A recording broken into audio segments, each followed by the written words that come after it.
Welcome to Transmissions Alt Mode, where we talk all news, comics, and media related to the Transformers.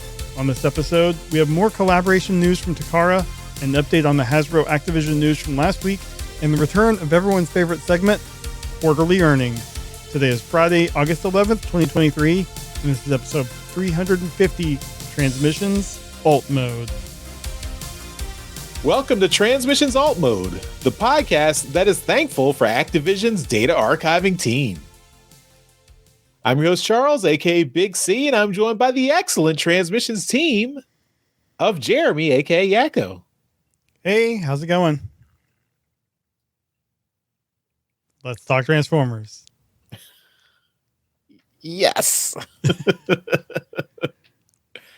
Dramatic As always, we start off the show by thanking our Donatrons, those lovely people who support us on Patreon and PayPal. Thank you all so much for continuing to help us out and keep the show going. We really appreciate it. If you'd like to become a Donatron, just go to transmissionspodcast.com/support, and that's where you can sign up. You get lots of perks. That includes bonus content. You get to watch the show live. You get entered into all our contests automatically. You get some merchandise at the higher levels. You get a shout out in every show at the highest level. So lots of good perks there. And of course, as I mentioned, bonus content, we can't not mention our awesome bonus show, We Like Big Bots, done by Daryl and Dr. Pants. Not pictured right now, but they're still with us, trust me. We hope to get some more episodes of We Like Big Bots going soon, now that they are both available to record podcasts again. We'll be seeing them real soon. Dr. Pants, I think, will be on next week. I hope so. Daryl is out for the next few weeks, so we're actually going to have to delay our 10th anniversary celebration until he gets back. But we are celebrating our 10th anniversary next week. That will be our official 10th anniversary. So it's the 13th. Yes, so that's next week. In a couple of days. Yes. We're recording on that day, but the first episode was released on Tuesday, August 13th, 2013. So that's our official release anniversary. So the next Wednesday episode will be the closest without going over or something, or I don't know. Well, this will be the closest without going over. Oh, okay. This is the final episode in our 9th year. Yes. There you go. Exactly. So so check out and celebrate our 10th anniversary by becoming a Donatron, and then you can watch all our episodes of We Like Big Bots. You can also check out our bonus episode for Empire of Rust, our Transformers live play RPG podcast. This week we have the bonus episode for Empire of Rust, episode 107, Star Bat Will Fall Flat. And this has all the extra stuff that's left into the show before it gets edited down and really tuned and honed to the final product that goes out next week. So next Monday, we'll have the regular version of this episode. That's at transmissionspodcast.com/rust. But right now, if you are a Donatron, you can get access to it early and listen to it right now. You actually have had access since Monday, so you can check it out. And last thing is, of course, our Toy Hacks code for August. So if you want 15% off all your purchases at toyhacks.com, check them out and use our code at TFMP08. Again, that code is TFMP08. And you can use that at toyhacks.com for 15% off every order you make. And that helps us out and helps out Toy Hacks and helps yourself out with the discount. So it's a win-win-win. So go ahead and use that code. Okay, let's get into alt mode, and no comics news this week, so we're going to jump right into media news. Okay, so we've got some game news. First up, we've got this is a Japanese mobile game called Metarot S. and known in the US as Metabots. So this is a game, and now they're doing a collaboration with Transformers where they're getting new Metabots patterned after G1 Optimus Prime, Beast Wars Optimus Primal, and Beast Wars Megatron. Looks like also the Metabot Meta Fighters, I guess the trainers for the Metabots, have new costumes. Looks like they have costumes modeled after Optimus Prime, Optimus Primal, Bumblebee, Beast Wars Megatron, and Pterosaur, and Black Arachnia. So looks interesting. I guess if you are into this Metabots mobile game, you can look forward to a Transformers crossover and collaboration. So I guess enjoy. I'm not familiar with this game at all. I don't know if the US version is getting this. Looks like it might be a Japanese only exclusive. So let us know if you are playing Metabots. Let us know if this shows up for you. So okay, next we've got a card game. This is Duel Masters, which is apparently the Japanese version of Magic the Gathering. When they tried to basically make it break into the Japanese market. And this Duel Masters card game is getting Transformers crossover as well with Transformers cards. Looks like we're featuring Optimus Prime. We've got Optimus Primal, Bumblebee, Cheetor, RC, and Transformers the movie Scourge. I think this was a Rise of the Beast tie-in, and someone got the list of characters in Rise of the Beasts, and no one did a cross check there. So it's Scourge is the villain in Rise of the Beasts, but it's not this Scourge; it's the other Scourge. I didn't put that together. Well, if you look at the Bumblebee, that's Transformers the movie Daniel. Yeah, so we've got Bumblebee and Noah. we've got Scourge. Yeah, and it looks like RC is the Titans Return RC, which is a very odd choice for an RC character model design. I guess Cheetor is fine. Yeah.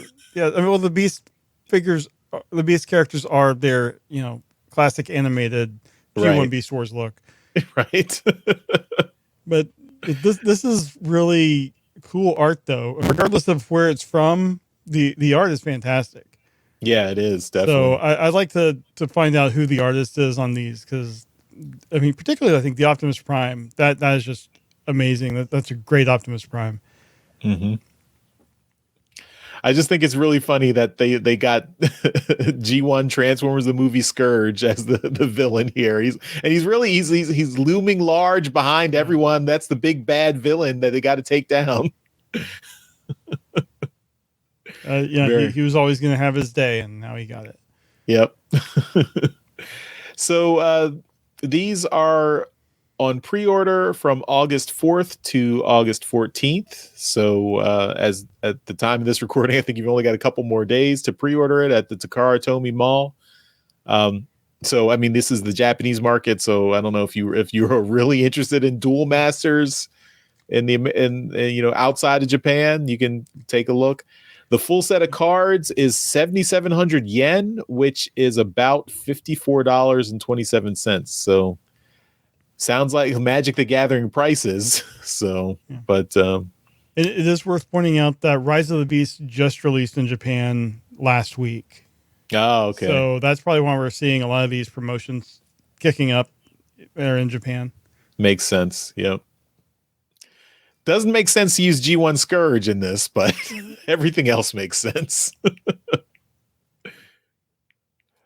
Okay, next bit of gaming news comes from Renegade Game Studios. Those are the makers of the Transformers deck building game, also the Transformers RPG, the new RPG rule set that they are putting out.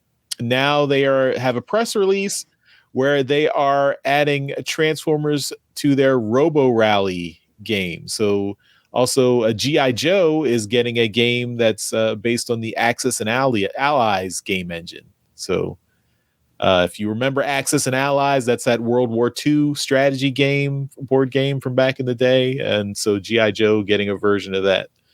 So that's interesting. Yeah.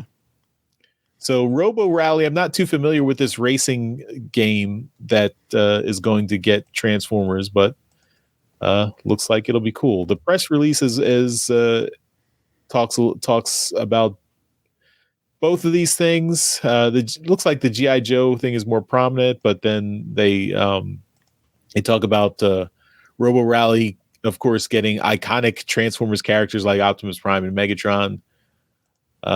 They will be able to choose between 6 different robots, Transformers robots, each with their own personal upgrades that give them unique advantages and identities. And they will convert or transform from bot to alt mode. So I have the Robo Rally game up here. And okay. Yeah, it's a competitive racing game full of robotic chaos. So I think the characters transform from a vehicle to a robot as part of the game mechanics anyway. Oh, okay. So I think that's why it fits in so well. So yeah, this will be fun. The base Robo Rally game is $50, so I would imagine the Transformers version would probably be around that same price. Yeah. Yeah, both of these are interesting, and I guess we'll also take a look at the G.I. Joe one when that comes out. Mm-hmm. So, the Axis and Allies seems like the perfect thing to put G.I. Joe and Cobra into. Yeah. Although a Cybertronian version would be fun too. Just any of those kind of one faction versus the other type games. Right. Yep. I mean, I haven't played it myself, but it sounds like it would be a lot of fun.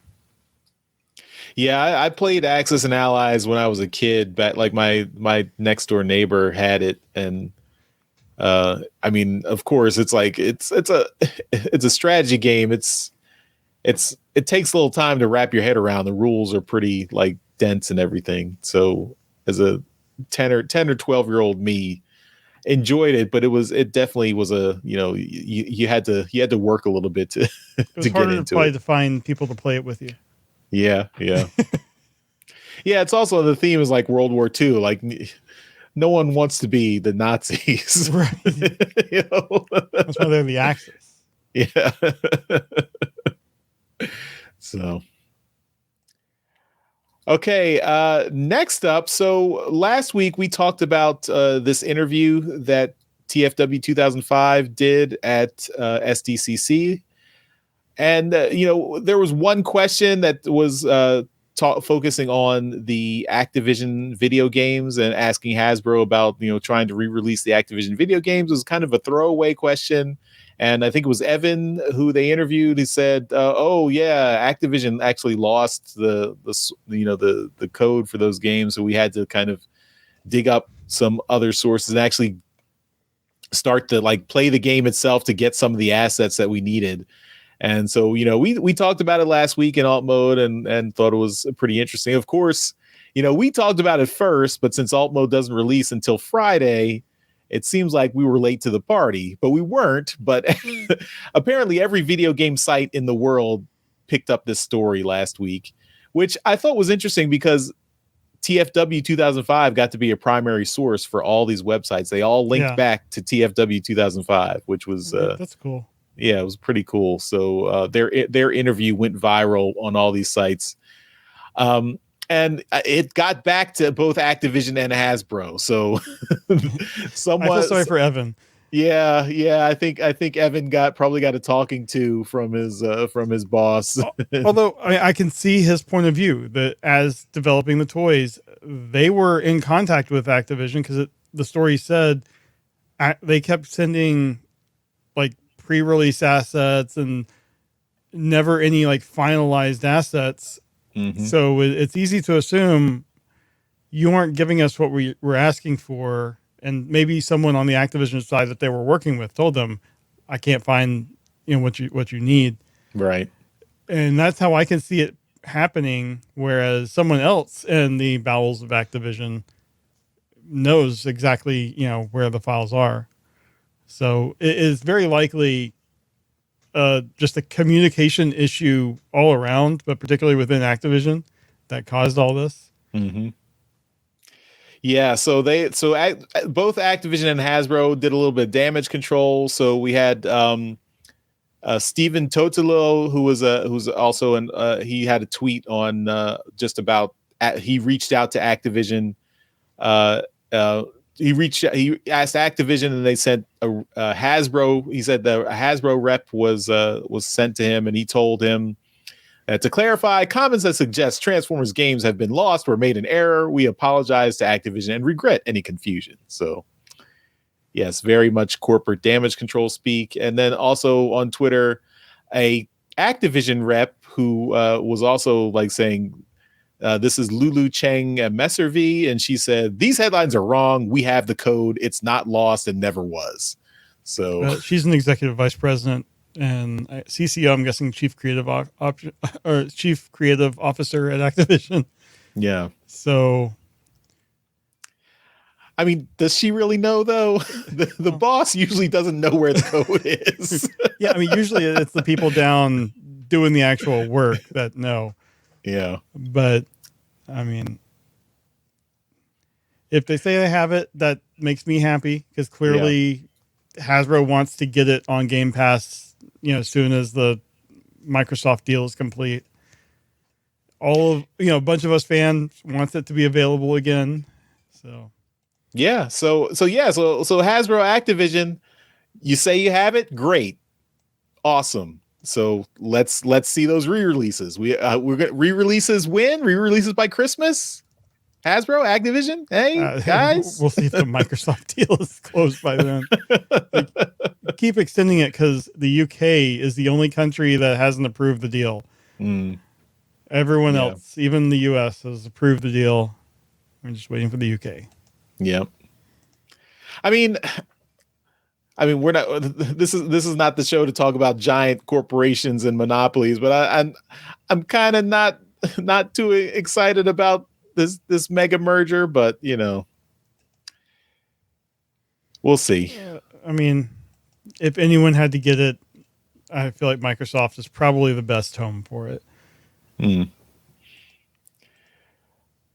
All right, that's all the video game news. So in media news, let's move a shift over to some movie news, and that's up to you. Over to you, Jeremy.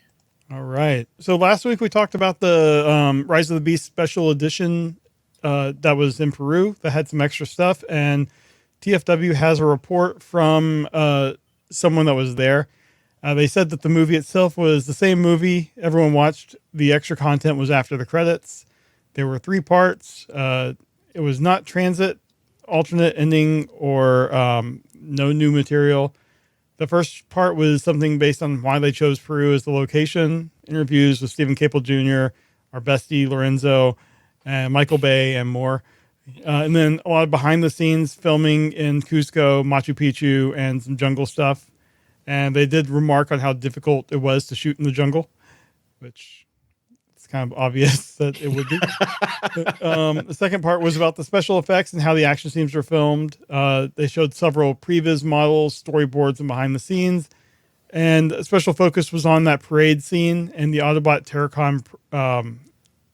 It says persecution, I think. Pursuit or something. The chase. Yeah. They weren't being persecuted.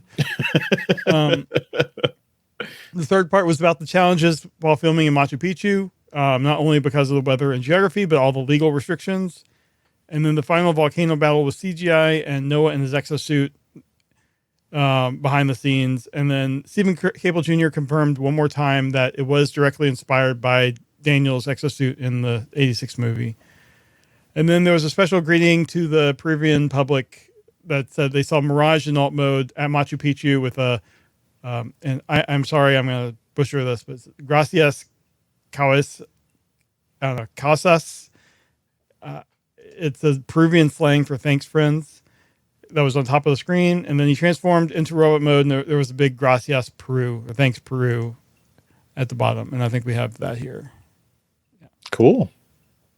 So that was cool. And then they said that even last week the theaters were full in Peru. The local box office in Peru was $14.5 million. So they said that was incredible for Peruvian standards. So that is really cool. I'm glad that they did that, and kind of sad that they didn't have some of the extras that were on the Blu-ray, but I mean, it seems like they had extras filmed specifically for this. Mm-hmm. So that was pretty cool. Next up, we have officially licensed Rise of the Beast stickers. This is a sticker album. This was also published in Peru. This was a double sticker album, one half with Rise of the Beast, and then the other half is the Authentics characters, which is like the new kind of generic G1 style. Cool. So it's just looks like a big thick sticker book. Wait, was that 50 comics? It's not listed here in the story, but this says it contains 50 comics, I believe. So, I mean, these are big boxes, so we'll see. It's not comics; it's a Spanish word I don't know. I'm guessing stickers. I am dumb. I am not the smartest. Still, those are big boxes, so I'm guessing that that's the case the store got. But yeah, I mean, kids love stickers, adults love stickers, everyone loves stickers. So it seems pretty cool. Some of them seem like the kind of the designs that we were getting from some of the toys that had stickers in recent years, where you peel it to reveal something under the sticker. So that's pretty cool. Mm. The next thing we have, we neglected to mention this a few weeks ago, but Rise of the Beast had the final episodes for season, or not Rise of the Beast. I'm dumb. EarthSpark had their final episodes for season 1 released on Paramount Plus July 28th. We have a link to an article here with the trailer, but if you've been watching EarthSpark and you weren't aware that the last part of season 1 is out, it is, and it's available to stream everywhere on Paramount Plus. And then we got to get back to that. We got to get those reviews done before the new Transformers comic comes out. Yeah, we need to do that. I'm blaming Daryl. All right, so the last thing I have here is, like we said in the intro, everyone's favorite talk, the earnings call. This is the second quarter earnings call, and I'm not going to go deep into numbers, but one thing that this does go into is the E1 sale to Lionsgate, and we had questions about what is going to happen to all the Hasbro productions, or the Hasbro IP productions. And they did have a statement that said they will retain a focused team of creative development and business affairs experts to shepherd the 30-plus Hasbro-based projects in development, working with the best studios and distribution platforms in Hollywood, including ongoing development of the Transformers and G.I. Joe franchises, Play-Doh, Dungeons & Dragons, Magic the Gathering, and our board game portfolio. 30 projects are in development? Yeah, it says, as part of the sale, we expect to move to an asset-light model for future live-action entertainment, relying on licensing and partnerships with select co-productions like our previously announced Transformers 1 animated film and the D&D live-action television series, both with our partners at Paramount. So a few things from that statement. I was like, talking about their board game portfolio. Are we getting a Monopoly movie after the success of a Battleship? Yeah. But then I didn't realize there was going to be a D&D live action series. Yeah, me neither. I know they were happy with the D&D film, even though it wasn't like a huge moneymaker. I think critically it was well regarded. It's a really fun movie. Mm-hmm. But then, we got Transformers 1 coming up. So it looks like they're going back to kind of what they did pre-E1, which was basically work with companies like Paramount that actually make movies and TV shows and just kind of help guide the production. So I'm hoping that we won't go kind of off the deep end like we did with the Bay movies, but still, the Paramount's better at making movies than Hasbro. Although, we'll see what comes of it, but hopefully they learn some lessons. I mean, I would be happy with Stephen Cable Jr. directing another Transformers movie if they're letting him do that. Then I would. I'm looking forward to what he can do, how he can expand things from what he started with Rise of the Beasts. Give him the keys. Let him be the Kevin Feige of the Hasbro Cinematic Universe. And then, like, specifically with the quarter, with what they had to say about their funds, or I guess their profits and stuff. They said their franchise brands, they delivered significant Q2 revenue growth in both Transformers and Dungeons and Dragons, driven by the uplift from the movie releases. And then there's something about Peppa Pig. But, like we said, Dungeons and Dragons was a fun movie, and regardless of how it did in the box office, it drove on the I guess not really toy, but they just have some toys. But the gaming side, Dungeons and Dragons saw a spike due to the movie, and then Transformers, they specifically call out Rise of the Beast is one of the top box office performers of the year and has driven an 83% improvement in Transformers point of sales since its release. So I've seen a lot of fans complain and say it didn't make money and stuff. It doesn't really matter what the movie does at the box office. It drove an 83% improvement in the toy sales. Hasbro sees it as an expensive commercial, and it's paying off. Yep. So, and with D&D did like they did release those action figures, those Diceling figures too. A lot. They put out a lot of product for the D&D movie. So yeah. And then let's see, there was a Q&A section, and not really related to Transformers or anything else, but they said the Baldur's Gate 3 video game is likely to financially outperform all of Hasbro's entertainment efforts throughout the past 5 years. Wow. So say what you will about the movies and stuff. This one video game is going to blow it all away. Which, I mean, we've known video games are much more profitable than movies for a while now. But yeah, I think that this is, like I said, the entertainment side, Hasbro since the 80s has seen as just another thing to drive toy sales, and it was true then, and it's still true. So, yep, things are doing good though. I mean, at least in that side of things, and I'm hopeful in the future. I think we have a really strong team at Hasbro working on Transformers, and we'll see once Skybound kind of gets in the mix, because they seem to be really integrated with Hasbro in terms of creating this universe, and we'll see what all happens. But I think there's a good quarter, and looking forward to what's going on or what's going in the future. Yep. Yeah, and to go slightly off topic, apparently Baldur's Gate 3 is amazing. I have not. All I've heard are good things about it. It just came out last weekend.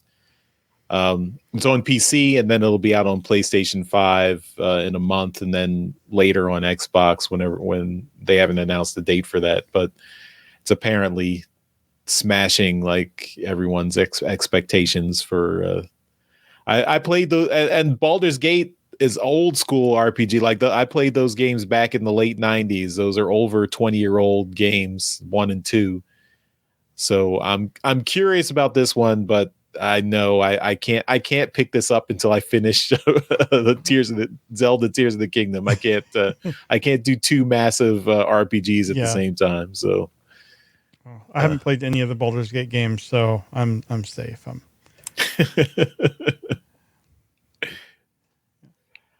All right. Well, that's all our media news, but we have a little bit of transforming pop culture.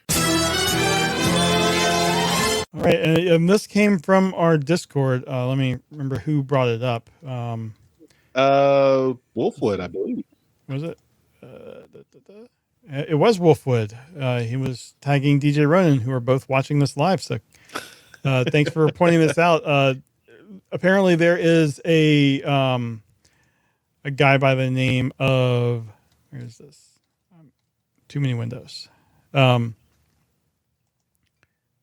Jonathan Davenport, who goes by Davenpo on Instagram, and he makes outfits for professional wrestlers, and he's also a Transformers fan. And at WWE SummerSlam, the wrestler Ricochet came out at this outfit on the screen, and someone tagged him and was like, did you do this? And so he made this post saying how he's been trying to get a Transformer themed costume out there, like get someone to wear it for a long time now. And he's been a Transformers fan and used to he still collects the comics and everything. And he was finally able to get this Optimus Prime inspired outfit on one of the wrestlers, and I think it looks great.